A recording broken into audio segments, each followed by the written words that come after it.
আসসালামু আলাইকুম ওয়া রাহমাতুল্লাহি ওয়া বারাকাতুহু। কেমন আছেন সবাই? আলহামদুলিল্লাহ, আশা করি ভালো আছেন। আমিও ভালো আছি। আজকে গুরুত্বপূর্ণ একটা বিষয় নিয়ে আসলাম আপনাদের মাঝে। বিষয়টা একত্ববাদ স্বীকার। একত্ববাদ কিভাবে স্বীকার করতে হয়, তওবা কিভাবে করতে হয়, সেই তওবার বিষয়টা সেই বেদুইন লোক আমাদেরকে শিক্ষা দিয়ে গেছেন। আমিরুল মুমিনিন খলিফাতুল মুসলিমিন হযরত ওমর রাদিয়াল্লাহু তাআলা আনহুর জামানায় এক বেদুইন লোক বাজার থেকে 2 বোতল মদ কিনেছে।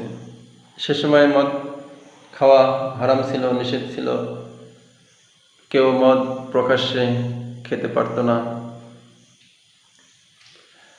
বেদুইন লোক মনে ভয়ও আছে, না জানি কখন ওমরের হাতে ধরা পড়ে যায়। তো 1 বোতল মদ খেয়ে ফেলেছে, আর 1 বোতল আছে।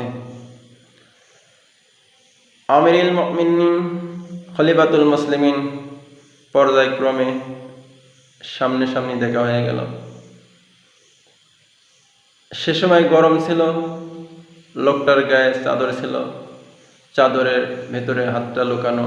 আমিরুল মুমিনিন খলিফাতুল মুসলিমিন যখনই দেখেছে, সঙ্গে সঙ্গে হাতটা চাদরের ভেতর নিয়ে নিয়েছে, মদটা লুকায়ে ফেলেছে যাতে ওমর না দেখে।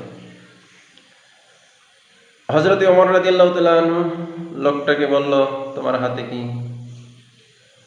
তোমার হাত লুকানো কেন? হাতটা বের করো।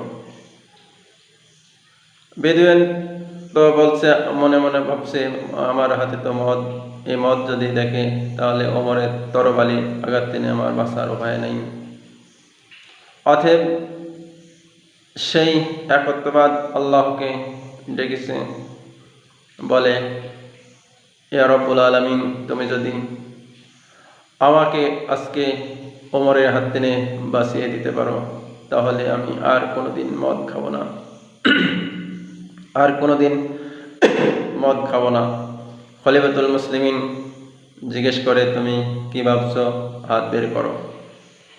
হাত বের করো। ভয়ে ভয়ে হাতটা বের করে ফেলেছে। এবার